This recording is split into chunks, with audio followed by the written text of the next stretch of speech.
The face in the window. The attic, usually a sanctuary of forgotten memories, felt different tonight. An unsettling hum vibrated in the air, a symphony of wind whistling through cracks, and the rhythmic tap-tap-tap of rain against the glass. A chill, deeper than the autumn air, snaked its way down her spine. Eleanor's hand trembled as she reached for the window latch. Logic screamed at her to stop, to turn away. But a force stronger than logic, an echo of compassion from a life well lived, urged her on. As she pushed the window open, the wind whipped her face, the rain stinging her eyes.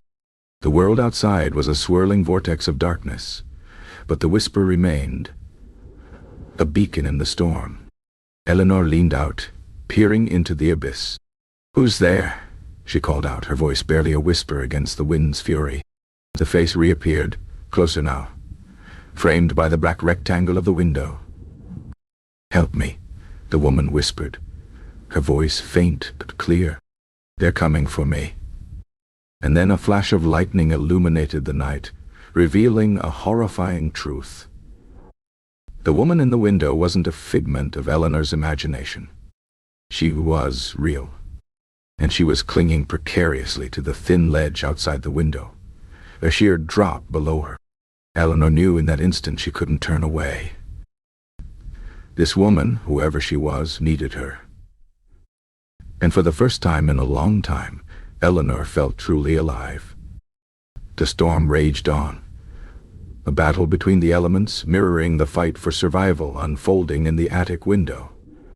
As Eleanor reached out to help the woman, she realized that sometimes the most terrifying things are not ghosts of the past, but the dangers of the present. And sometimes the faces in the window are not apparitions, but cries for help, begging to be answered. Her fingers, gnarled with age, worked deftly, replacing the doll's tattered lace dress with a new one, stitched with care from a scrap of silk. Each stitch was a prayer, a whisper of hope for the return of something lost. A sudden gust rattled the window panes, followed by a distinct thump. Eleanor looked up, her heart quickening. The thump came again, insistent, almost a knock. Fear, cold and sharp, pierced her calm. The attic window, high up near the roof, was impossible to reach from the outside. She rose slowly, her joints protesting with every creak, and shuffled towards the window. The single bulb cast long, wavering shadows, turning the familiar attic into a cavern of secrets.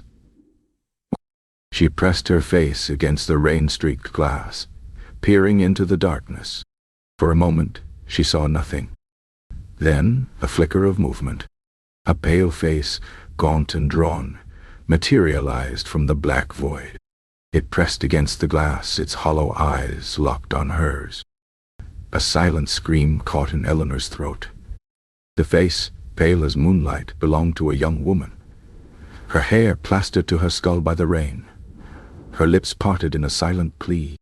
Fear, raw and primal, emanated from her, seeping through the glass like a noxious gas. Eleanor stumbled back, her hand flying to her chest, her heart pounding a frantic rhythm against her ribs. It couldn't be. This was madness. The window was too high, inaccessible.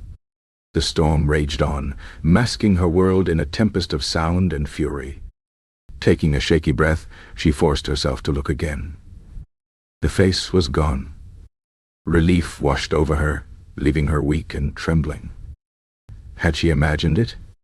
Was this the trickery of an aging mind, conjuring ghosts from the past? She turned to leave, to retreat to the familiar comfort of her work, but something made her pause. A whisper, barely audible above the roar of the storm, reached her ears. A name. A plea for help.